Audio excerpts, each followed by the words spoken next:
Lancer sa propre entreprise en un week-end, c'est le nouveau concept qui vient des États-Unis, qui débarque en Suisse. Une sorte de Starac de la start-up qui a eu lieu pour la première fois cette fin de semaine à Genève. Reportage Philippe Lugassi et Serge Chéruot.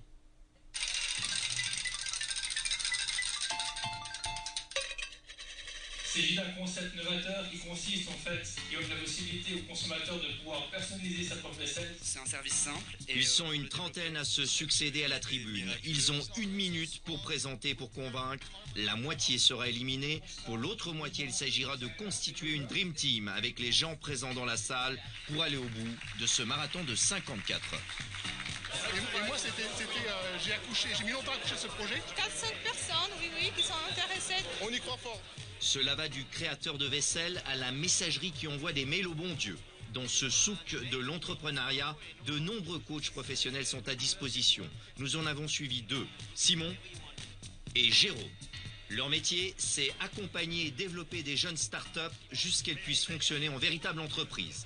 Dès vendredi soir, on les a fait parier. Alors moi j'ai choisi l'équipe qui vient d'Amsterdam, parce qu'ils ont entendu parler du week-end à Genève. Ils sont dans le recyclage d'habits et refabrication d'habits de mode. Et vous? Moi je parie sur une équipe qui va faire des kits. Vous avez envie de découvrir une activité, vous avez envie de vous mettre à la photo, à la couture ou ce que vous voulez. Vous achetez un kit pour faire votre découverte et puis démarrer. On a parié champagne à l'équipe gagnante. Champagne à l'équipe gagnante.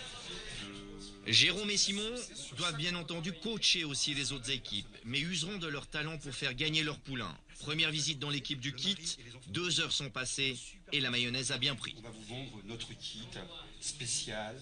Ce qu'il faut dire, c'est qu'on ne sait jamais quelle est la meilleure idée. Les gens qui savent les meilleures idées, ils n'existent pas, sinon ils ne feraient pas ça.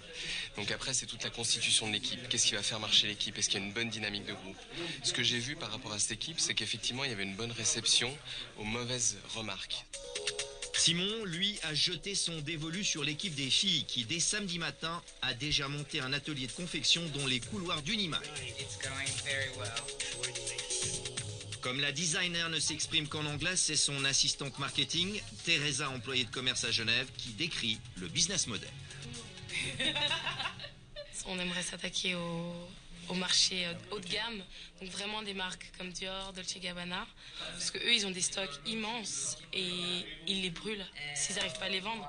Ce serait vraiment de récupérer ces stocks-là et de refaire des vêtements comme on le fait, comme là on l'a fait. À la base, c'était une jupe et maintenant, c'est devenu un haut assez sympa. Ils ont encore comme défi de savoir qui va leur donner stock et pourquoi quelqu'un comme Dolce & Gabbana leur donnerait du stock. Vous y croyez encore? Vous pensez qu'ils vont gagner? Ouais, je pense. Jérôme, lui, revoit son équipe de kit. Où en sont-ils dans la nuit de samedi? Ils réfléchissent à la manière de commercialiser.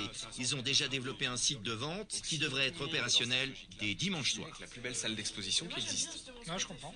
Après 24 heures, on a des kits à proposer. On en a un particulièrement sur tout ce qui est soins du visage pour l'homme.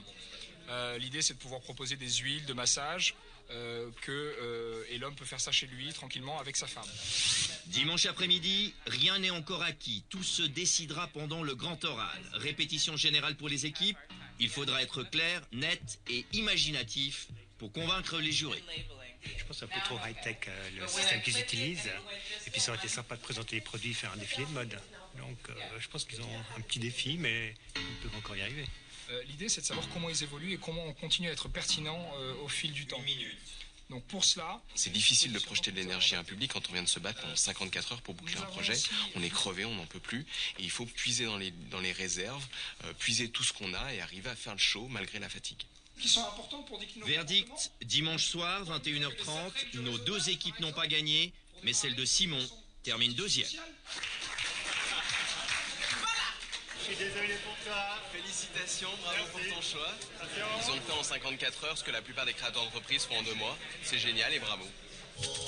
Comme prix, l'équipe de Simon a droit pendant 1 année au service d'un coach, valeur 6 000 francs, ainsi qu'un espace de travail pour développer ses projets.